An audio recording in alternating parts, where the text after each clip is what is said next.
So when my best friend Eddie died in 2019, not drinking was probably the best route that I went, because that was the one of the worst pains I'd ever felt in my entire life. Like, that was the beginning of all the worst pains I was going to feel in a year and a half.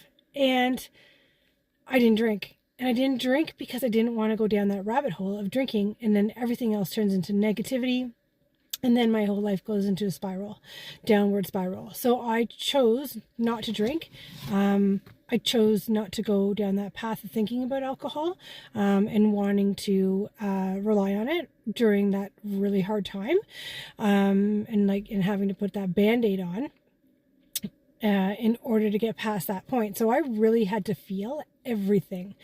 I lost the person that I relied on the most in this world for a lot of things. And so, like, I just had to learn to kind of just be on my own, in a sense of like my mindset, and just, I relied on him for everything. I relied on him for answers for a lot of things. So, not drinking was the best decision that I made, because ultimately it was a decision.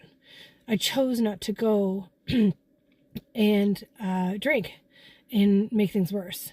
I chose to stay sober and be around those that could help me with this grieving process. So I went right into therapy, right into it right away. So a friend of mine had said to me to go into therapy because he knew how close that Eddie and I were, and said to me, he's like, you did everything you possibly could. He goes, but you need to go into therapy right away, because this is really going to be very hard for you. And that's what I did. I went right away, and I think it was so good. And they all kind of, like, at therapy, they were like, wow, you came really fast. And I was like, yeah, I wanted to make sure that I was going to be going down the right path in this whole end. I didn't want to fall off track.